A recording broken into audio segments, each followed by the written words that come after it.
I just found that social media and being on it is not helping with my journey of self-discovery, especially because like there's so many opinions coming at you, so many viewpoints, so many perspectives, so many lifestyles coming at you from all angles, and it's like you just need to step away to hear your own voice sometimes. Hey guys, welcome or welcome back to my channel. For this video, as you can tell by the title, we are going to be sitting down and discussing my recent decision to leave social media again, because I know that we are living in a culture where social media detoxes are popular. Trying to leave social media is popular because there are numerous studies that say that social media is detrimental to our mental health, especially because of like the relationship we have built as a culture with social media. And so I just wanted to dive into that today and what led me to basically deciding to leave it again. But before we jump into the video, make sure to follow me on all my social media, so usernames are down below. And without further adu, let's jump right into this video. Okay, so if you've been following me for a while, you know I have a love-hate relationship with social media, because over the past few years, ever since joining social media, I have been the type of person to take extended breaks from it. And I remember my first ever like big delete with social media was back in high school when I permanently deleted my Snapchat and my Facebook. And that was a big deal for many reasons, because during that time, Snapchat was in. I deleted it back in 2017, I believe, my junior year of high school. And then with Facebook, that was also a huge deal, because that's how people basically saved all their memories, where they documented, where they stayed up to date with their friends and how they found out about things. That was just the time I was living in, and so deleting it was a big deal. During that time, I still kept Instagram, because at the time they didn't have Instagram Reels and I wasn't that addicted to it as I am now. So like I just kept it. And so fast forward to now, still don't have Snapchat, I still don't have Facebook, and I recently permanently deleted my Twitter, well, now known as X. So I have a history of just like, when I'm not feeling it, I'm just not feeling it. When I am feeling it, I'm feeling it. And so this also has to do with like my desire to be like a social media influencer and build a following and build an audience. And I've been very transparent about that and how I struggle with that a lot, because a part of me is like, I don't even consume or want to consume the amount of media or content that I am producing for people to consume. So why am I trying to go into that field of work? I've always had that internal battle. And you guys know I'm a huge advocate for simple living and engaging with your own life and spending more time living your own life than watching other people live theirs. And this isn't to say like a lot of people get on here and like bash social media, like social media is bad. But honestly, I think it's just the relationship we have with social media, because in the beginning, we didn't have this addictive behavior with it when it first like came out. It was just like one of those things you casually like, hey, let me go see what so-so doing. Hey, let me go post my little avocado toast because I just want to. Hey, let me tweet my plans for this weekend. I don't know. It was just a casual thing to where it wasn't life or death. Like I have to be on this every second, checking up on other people, posting my life 24/7. And so with my experiences with my long social media detoxes, I've exposed myself to what it's like to live life without social media. And guys, I'm not gonna lie, it feels great. Like I know there's numerous videos and numerous testimonies on people deleting their social media, and they're like, oh my gosh, like I have all this time to like do everything that I've been putting off. Like my mental health is 10 times better. Like I don't compare myself constantly to other people. Like I love my life. Like there's so many testimonies. And so whenever I do my long social media detoxes, I'm reminded of like, oh yeah, there could be a life without this.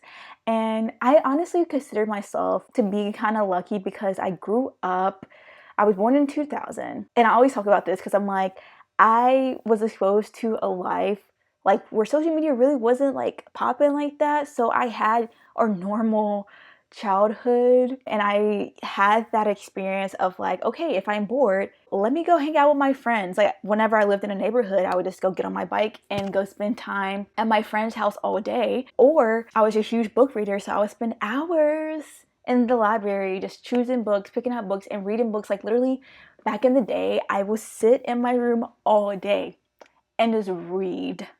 I would finish a book a day. That was my way of entertaining myself. And I know like a lot of people reminisce on those times and like it could sound annoying, but it really was telling of like who we were as people and how we viewed ourselves as people. We're so different to how we view ourselves now. There's this essay by Zadie Smith that I really like. It's called Generation Y, and she basically dives into how the people that we are on social media is a condensed version of who we are, like a superficial version of who we actually are. And she basically says how like social media isn't deserving of us as people, like because we're so dynamic, we're so complex, and like social media just doesn't capture that, and we expect it to, but it doesn't. And so that's why we get into these pitfalls of like comparison and like self-doubt, as well as depression and anxiety, all these other things that have been skyrocketing in this generation. What's that documentary? I forgot the documentary where they basically people who worked for social media apps, like they expose like we make it to where it's addictive. Like we are instructed to make it to where people cannot get enough of it. And I don't know, it just makes me feel icky. I don't like being addicted to social media. Like I don't like being addicted to things in general. I like having control over my time. So this leads us to like my main reason why now I'm deleting social media, and that's because I feel like it's hindering my self-discovery. I am passionate about self-discovery. I am passionate about aligning with who I am and what I want in life and not having outside influences impact that. And so recently I realized that, especially during this phase in my life where a lot of things is uncertain, it's just like I'm in this in-between space. Social media is not helping with me navigating that, because I feel like in this phase is so easy. When you're in this in-between phase, it's so easy to go on social media and see other people at different stages in their lives and like compare yourself. And it's so easy to try in this phase to try to seek validation from people without really consulting, yourself. I just found that social media and being on it is not helping with my journey of self-discovery, especially because like there's so many opinions coming at you, so many viewpoints, so many perspectives, so many lifestyles coming at you from all angles, and it's like you just need to step away to hear your own voice sometimes. And so if you're like me and you have a passion like me to really discover who you are as a person without any outside influences swaying you one way or another, like social media, like taking a break away from that can be helpful. And so now I'm trying to figure out ways to where I can still function as a human being in this modern world without depending on social media. So that means like I'm now investing more time into scrapbooking, because I know that's a huge thing for people when it comes to like, oh, should I permanently delete my social media? Because I remember when I first deleted my Facebook, that was like a huge thing for me. Like, what about my photos? What about my videos? Because like some of them are not saved to my phone, because I remember back then, like I used to upload them on Snapchat or like Facebook so that I could save space on my, photos like in my phone. And so I didn't have them backed up and saved. And so a lot of those memories are gone. Some of them I saved, but a lot of them are gone. And I wish that I backed them up better. And so what I'm doing now is slowly but surely saving my photos, backing up my videos, and investing time into scrapbooking, because like honestly, it's a fun activity for one, and then two, it's a better way to save your memories in my opinion, because who knows when social media might go under, like especially with this TikTok ban talk going on. You just never know. And now I'm just trying to find ways to where like I could stay in touch with the people I want to stay in touch with without having to have Instagram. You know how like you have acquaintances like from like school or whatever, people you've met like while traveling or something, and you're like, hey, let's just follow each other on Instagram and stay in touch. And so I've been considering the idea of creating a email just for my friends who I meet and want to stay in touch with, or obviously just give me my phone number. Like, why am I making it complicated? But like for people that are like on Instagram or something, like somehow, some way, making it visible to where like, hey, I'm not on Instagram, but if you want to contact me, here's my email, email me, whatever. I don't know. I'm really just trying to think of different ways to exist without depending solely on social media. And this goes back to, I remember watching a video by, I think his name is like Steezy Kane or something like that, and like he made a video where he went to an island for like a week or whatever, and he left his phone at home, so he was like completely tech free. And I love watching videos like that. I don't know why, it's just something nostalgic about it. And like towards the end of the video, he was like me trying to figure out ways to exist in this world without depending solely on technology.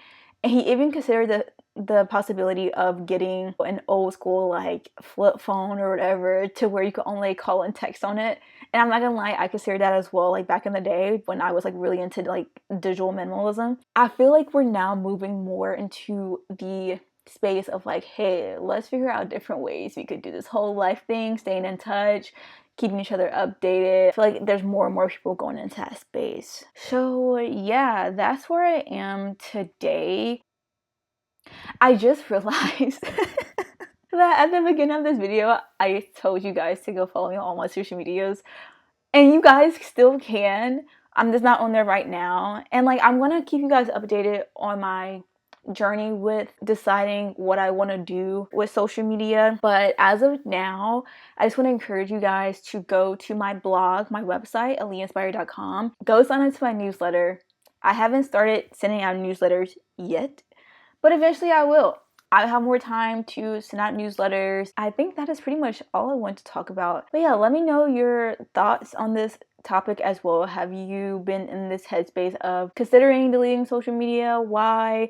And are you gonna do it? Let me know down below, and make sure to give this video a huge thumbs up and hit that subscribe button down below for a new video every week. Yes, I said a new video every week, and make sure to stay inspired, and Aaliyah loves you.